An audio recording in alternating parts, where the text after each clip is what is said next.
Hello friend, आज हम NCERT geography लेकर आए हैं। इसमें 6 क्लास से स्टार्ट करेंगे और 12th क्लास तक का ज्योग्राफी कराएंगे। इसमें मुख्य रूप से जो है एनसीईआरटी का एमसीक्यू क्वेश्चन लिए हैं, उसके बाद उसका फुल एक्सप्लेनेशन है और उसके बाद एग्ज़ाम पॉइंट से जो इम्पोर्टेंट है वो एग्ज़ाम पॉइंट भी लिया गया है एग्ज़ाम के दृष्टिकोण से।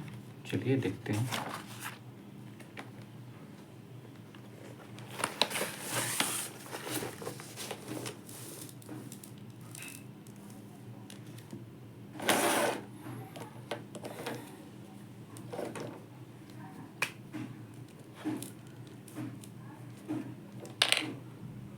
क्लास 6 है, ठीक है। क्लास 6 का जो एनसीईआरटी ज्योग्राफी है, फर्स्ट क्वेश्चन देखते हैं।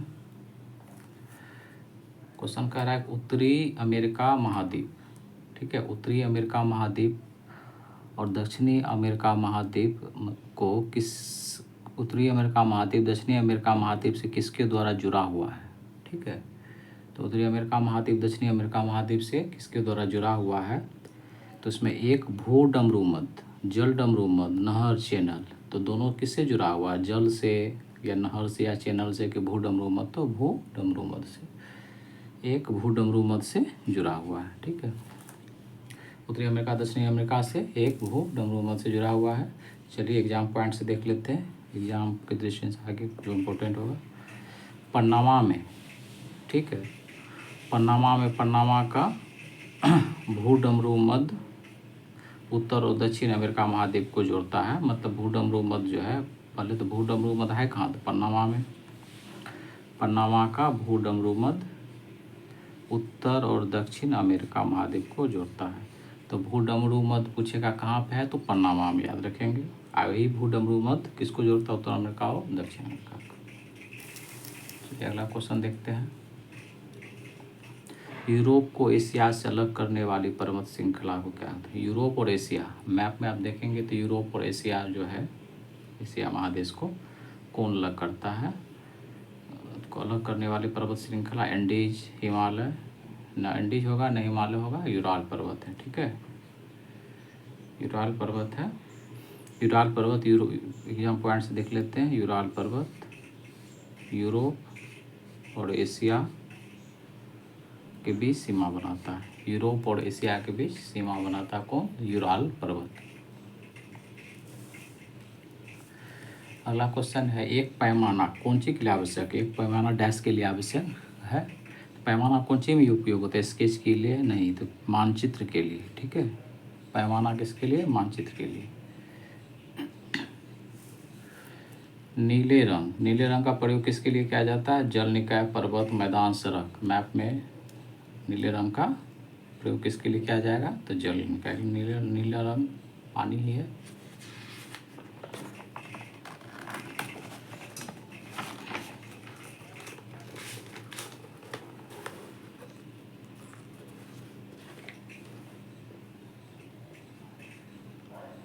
चलिए अगला क्वेश्चन है, इम्पोर्टेंट है। क्रिसमस गर्मियों में मनाया जाता है कहाँ पर, मतलब कौन सा ऐसा देश है जहाँ गर्मी में क्रिसमस मनाया जाता है। जापान है, भारत, ऑस्ट्रेलिया, कहाँ, तो ऑस्ट्रेलिया में। कहते 25 दिसंबर जो है ऑस्ट्रेलिया में गर्मी के समय में रहती है। 25 दिसंबर को ऑस्ट्रेलिया में क्या रहती है, गर्मी रहती है, ठीक है। सूर्य की सीधी किरणें भूमध्य रेखा पर पड़ती है कब। सूर्य की सीधी किरणें भूमध्य रेखा पर कब पड़ती है, सूर्य की सीधी किरणें भूमध्य रेखा पर 21 मार्च को पड़ती है। तो 21 मार्च और 23 सितंबर एग्जाम पॉइंट्स देख लेते हैं। 21 मार्च और 23 सितंबर को सूर्य की किरणें भूमध्य रेखा पर पड़ती है, ठीक है। फिर एग्जाम पॉइंट से है 21 मार्च और 23 सितंबर को कोई भी ध्रुव सूर्य की ओर कोई भी 21 मार्च 23 सितंबर को कोई भी ध्रुव की ओर झुका नहीं रहता है, इसलिए पृथ्वी पर दिन रात बराबर होता है, इसे विषुव कहते हैं। मतलब 21 मार्च तो 23 सितंबर को जो है कोई भी ध्रुव की ओर झुका नहीं रहता है, ध्रुव की ओर नहीं झुका रहता है पृथ्वी का कोई भी भाग, इसलिए दिन रात समान होता है और विषुव से विषुव कहते हैं। 23 सितंबर को उत्तरी गोलार्ध में, ठीक है, 23 सितंबर को उत्तरी गोलार्ध में पतझड़ का मौसम रहता है और दक्षिणी गोलार्ध में बसंत का मौसम। 23 सितंबर को उत्तरी गोलार्ध में पतझड़ का मौसम, दक्षिणी गोलार्ध में बसंत का मौसम होता है। 21 मार्च को विपरीत, 23 सितंबर, वही 21 मार्च को उल्टा हो जाएगा विपरीत, उत्तरी गोलार्ध में बसंत का और दक्षिणी गोलार्ध में शरद ऋतु रहती है। पृथ्वी के घूर्णन के कारण क्या होता है? दिन रात। पृथ्वी के घूर्णन के कारण दिन रात। और ऋतु परिवर्तन क्या होता है? परिक्रमण, ठीक है, रिवोल्यूशन से ऋतु में परिवर्तन होता है। इक्विनॉक्स इक्वल नामे से स्पष्ट हो रहा है। इक्विनॉक्स बराबर रात, ठीक है, इक्विनॉक्स बराबर से बना है, बराबर और रात। तो ये देखेंगे इंपॉर्टेंट। वर्ष में 2 बार पृथ्वी न तो सूर्य की ओर झुका होता है, न पृथ्वी अपने अक्ष से दूर होता है, परिणाम दिन रात बराबर होता है। जो दिन रात जो बराबर होता है वर्ष में कितने बार? 2 बार। वर्ष में 2 बार पृथ्वी न तो सूर्य की ओर झुकता है, न ही पृथ्वी का अक्ष इससे दूर होता है, ठीक है, परिणाम दिन रात बराबर। तो वर्ष में 2 बार पृथ्वी न तो सूर्य की ओर झुका और न ही अपने अक्ष से दूर होता है, परिणाम दिन रात बराबर होता है।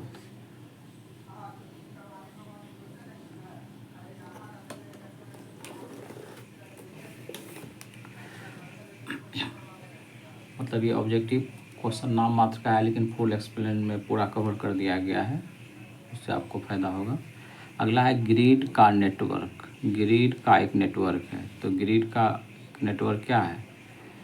तो ग्रिड का अक्षांश की समांतर और देशांतर की मध्याह्न रेखा है, ठीक है, अक्षांश की समांतर और देशांतर की मध्याह्न रेखा, कर्क और मकर रेखा, उत्तरी ध्रुव दक्षिणी ध्रुव। तो ग्रिड का एक नेटवर्क है क्या? अक्षांश की समानताएं और देशांतर की मध्याह्न रेखा है।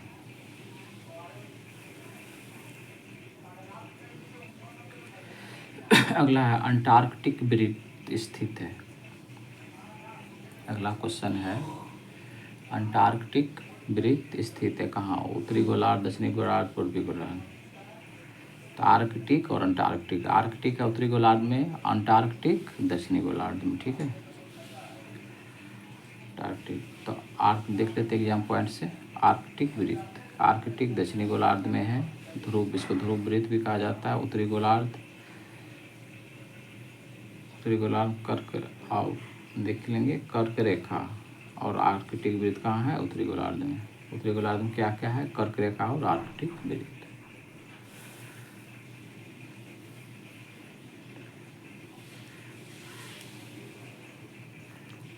चलिए अगला क्वेश्चन देखते हैं। सभी ग्रह सूर्य का चक्कर लगाते हैं। सभी ग्रह सूर्य का चक्कर, वृत्ताकार पथ, परवलय पथ नहीं, दीर्घ वृत्ताकार पथ में, ठीक है। वनों के वितरण को दर्शाने के लिए मानचित्र, वन के वितरण को दर्शाने के लिए मानचित्र में कौन सा मानचित्र का प्रयोग करेंगे वन के वितरण के लिए? तो भौतिक मानचित्र, विषयगत मानचित्र, स्थलाकृत मानचित्र। तो इसमें विषयगत वन के लिए, यहाँ देख लेते हैं एग्जाम पॉइंट में, यहाँ क्लियर हो जाएगा। भौतिक मानचित्र में क्या सब होता है?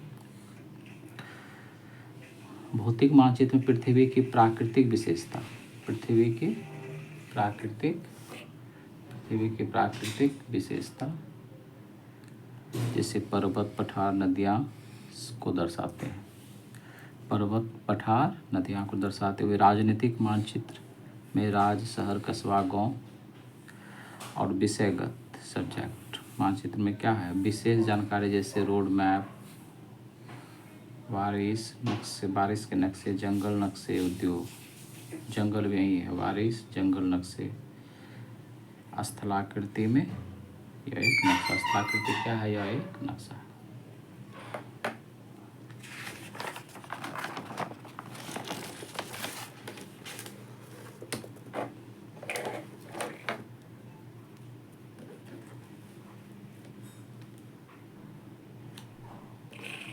ये क्लास 6 का चल रहा है, फिर 7th का डालेंगे। चलिए, शीत कटिबंध क्षेत्र किसके निकट है? शीत कटिबंध, तो शीत कटिबंध क्षेत्र किसके निकट है? तो ध्रुव के। ठीक है, शीत कटिबंध जिसे देखेंगे पृथ्वी के ग्लोब पे, तो शीत कटिबंध ध्रुव के पास है। शीत कटिबंध कुछ एग्जाम पॉइंट देख लेते हैं। शीत कटिबंध का शीत कटिबंध क्षेत्र दक्षिणी गोलार्ध में, शीत कटिबंध क्षेत्र दक्षिणी ध्रुव और अंटार्कटिक वृत्त के बीच स्थित है। शीत कटिबंध क्षेत्र मतलब दोनों गोलार्ध में होगा। शीत कटिबंध का क्षेत्र, शीत कटिबंध क्षेत्र दक्षिणी ध्रुव और अंटार्कटिक वृत्त के बीच स्थित है।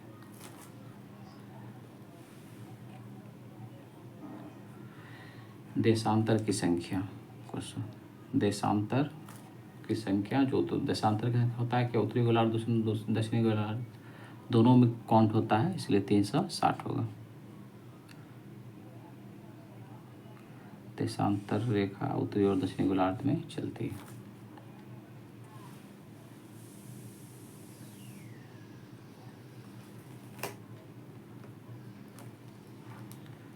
चलिए, निम्न को ध्यान में रखते हुए बताना है।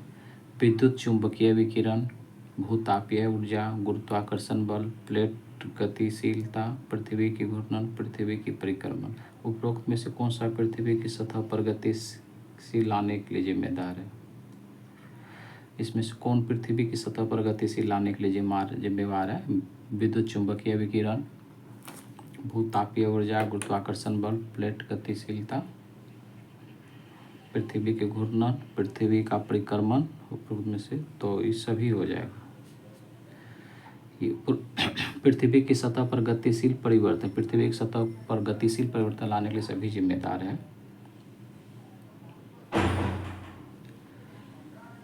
तो पृथ्वी की सतह पर के लिए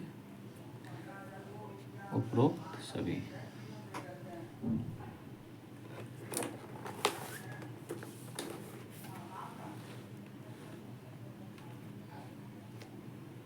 चलिए, अगला क्वेश्चन है, पृथ्वी के चारों ओर परिक्रमा करने वाले एक कृत्रिम उपग्रह नीचे नहीं गिरता है। ऐसा इसलिए है क्योंकि यह पृथ्वी का आकर्षण, पृथ्वी के चारों ओर परिक्रमा करने वाला एक कृत्रिम उपग्रह है, नीचे नहीं गिरता है।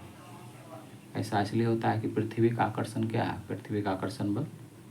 तो पृथ्वी का आकर्षण बल इतनी दूरी पर मौजूद नहीं है। चंद्रमा का आकर्षण से निष्प्रभावी है, अपनी स्थिर गति के लिए आवश्यक गति प्रदान करता है। अपनी स्थिर गति के लिए आवश्यक गति प्रदान करता है। अपनी गति के लिए आवश्यक त्वरण प्रदान करता है। त्वरण को याद रखेंगे। अपनी गति के लिए आवश्यक त्वरण, अपनी गति के लिए आवश्यक त्वरण प्रदान करता है। तो क्यों नहीं गिरता? अपनी गति के लिए आवश्यक त्वरण प्रदान करता है। अपनी गति के लिए आवश्यक गति प्रदान नहीं करता, त्वरण प्रदान करता है। एग्जाम पॉइंट से देख लेते हैं। उपग्रह पृथ्वी का परिक्रमा करता है। उपग्रह पृथ्वी का परिक्रमा करता है जब उसकी गति पृथ्वी के गुरुत्वाकर्षण के खिंचाव से संतुलित होता है। उसकी गति कैसे संतुलित? पृथ्वी के गुरुत्वाकर्षण से। गुरुत्वाकर्षण के कारण त्वरण, गुरुत्वाकर्षण बल के कारण किसी वस्तु द्वारा प्राप्त त्वरण है। गुरुत्वाकर्षण के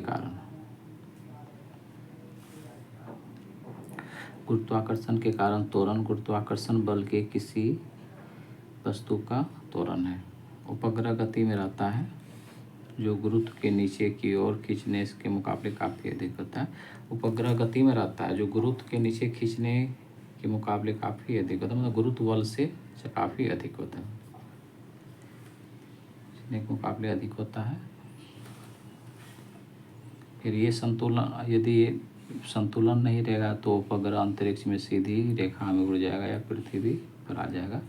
तो उपग्रह जो है घूमता है तो संतुलित रहता है, कैसे? गुरुत्व बल जितना पावर रहता है उससे अधिक गति में वो रोटेट करते रहता है, मुकाबले अधिक रहता है। यदि ये संतुलित नहीं रहेगा तो सीधा अंतरिक्ष में चला जाएगा या पृथ्वी पर आ जाएगा।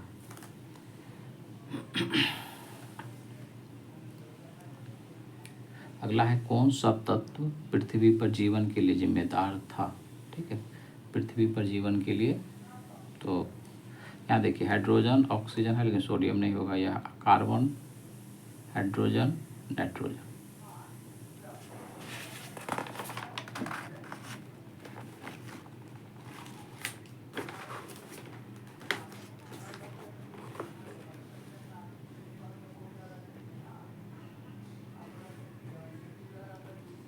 चलिए एग्जाम पॉइंट से देख लेते हैं। एग्जाम पॉइंट्स, कार्बन हाइड्रोजन से कार्बन और हाइड्रोजन से क्या बनता है, हाइड्रोकार्बन, और हाइड्रोकार्बन बन जाता है जो क्या कोशिका झिल्ली के लिए आवश्यक है, जीवन कोशिका झिल्ली के जीवन के लिए अनिवार्य, इसलिए हाइड्रोजन और कार्बन जरूरी है।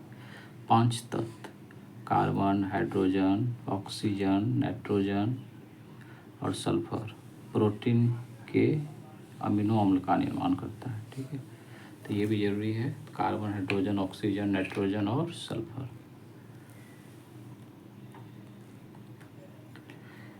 क्षुद्र ग्रह क्वेश्चन है, क्षुद्र ग्रह और धूमकेतु के बीच क्या अंतर है। तो क्षुद्र ग्रह और धूमकेतु के बीच क्या अंतर है, तो क्षुद्र ग्रह और धूमकेतु चलिए देख लेते हैं। क्षुद्र ग्रह छोटे चट्टानी ग्रह है, ठीक है, जबकि धूमकेतु चट्टानी और धात्विक सामग्री के साथ मिलकर जमे हुए गैस बनते हैं, जबकि धूमकेतु एक गैस है, जमे हुए गैस बनते हैं। तो ये क्षुद्र ग्रह छोटे चट्टानी ग्रह है। ये देख ले, क्षुद्र ग्रह ज़्यादातर बृहस्पति और मंगल के बीच पाए जाते हैं,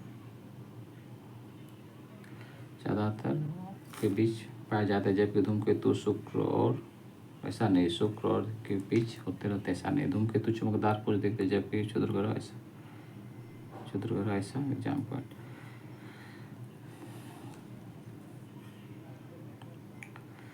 धूमकेतु शुक्र और सूरज तक ही सीमित रहते हैं। इसका आंसर में कुछ कंफ्यूजन हो गया।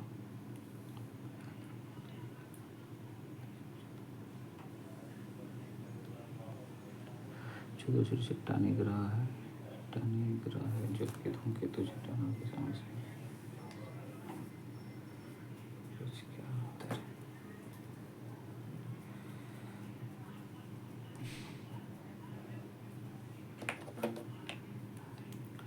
धूमकेतु चमकदार पूंछ दिखते हैं, जबकि क्षुद्र ग्रह ऐसा नहीं करते हैं। ठीक है, ये नहीं, यही आंसर होगा, इसे इसको देखना पड़ेगा। धूमकेतु क्या है, चमकदार पूंछ की तरह दिखते हैं, जबकि क्षुद्र ग्रह ऐसा नहीं है। क्षुद्र ग्रह छोटे छोटे चट्टानी ग्रह है, ऐसा नहीं है, ग्रह नहीं है, चट्टानी ग्रह नहीं है। एग्जाम पर धूमकेतु देख लेते हैं। धूमकेतु शुक्र और बुध तक ही सीमित नहीं है, धूमकेतु बुध और शुक्र तक ही सीमित नहीं है।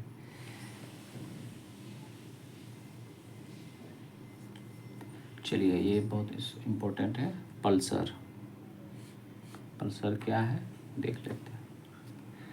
न्यूट्रॉन तारे तब बनते हैं, न्यूट्रॉन तारे तब बनते हैं जब विशाल तारों का ईंधन खत्म हो जाता है, वे नष्ट हो जाते हैं, न्यूट्रॉन तारे बनते हैं। न्यूट्रॉन तारे जब विशाल ईंधन, जब तारों का ईंधन खत्म हो जाता है तब न्यूट्रॉन तारे बनते हैं। पल्सर अत्यधिक चुंबकीय घूर्णन करने वाला तारे हैं। पल्सर तारे हैं अत्यधिक चुंबकीय और घूर्णन करने वाले तारे हैं, जो विद्युत चुंबकीय विकिरण से उत्सर्जित होते हैं। तो पल्सर क्या है, एक विद्युत चुंबकीय घूर्णन करने वाले तारे हैं जो विद्युत चुंबकीय विकिरण से उत्सर्जित करते हैं, जो विद्युत चुंबकीय विकिरण को उत्सर्जित करते हैं।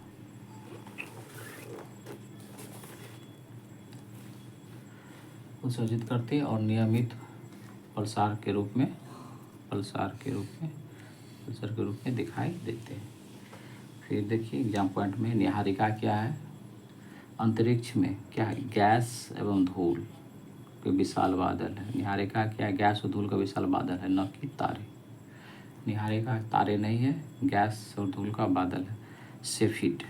सेफिर क्या है, एक परिवर्तनशीलता। सेफिर तारा है जो समय समय पर चमकता और मंद होता है। सेफिर एक तारा है। सेफिर गैलेक्सी दूरियां को मापने के लिए ब्रह्मांडीय पिंड है।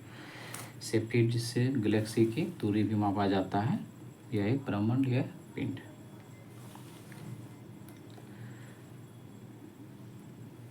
चलिए अगला है सह्याद्री। सह्याद्री को डैश के रूप में भी जाना जाता है, तो पश्चिमी घाट के रूप में पते हैं। पश्चिमी घाट में देख लेते हैं एग्जाम पॉइंट से। पश्चिमी घाट, इसका निर्माण, पश्चिमी घाट का निर्माण क्या, अरब बेसिन के निम्न स्खलन एवं हिमालय के उत्थान के दौरान पूर्व पश्चिम में प्रायद्वीप के झुकाव से हुआ।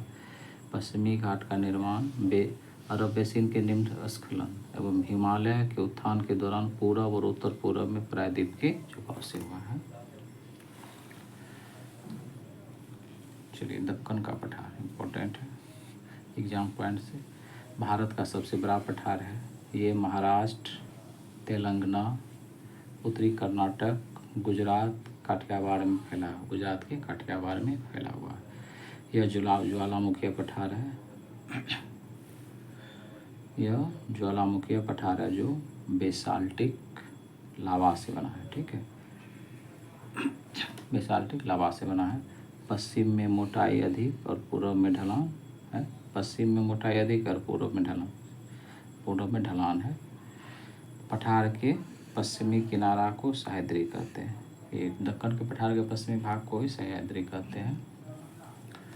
यहाँ देख लेते हैं, सह्याद्री पश्चिमी घाट का हिस्सा है।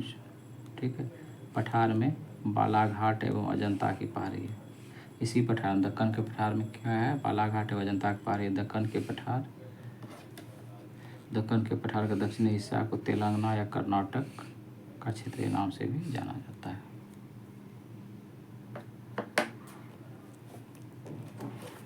चलिए वीडियो लंबा हो जाएगा, इसीलिए इसको यहीं रोकते हैं, फिर नेक्स्ट वीडियो लेकर जल्द ही आएंगे। Thank you.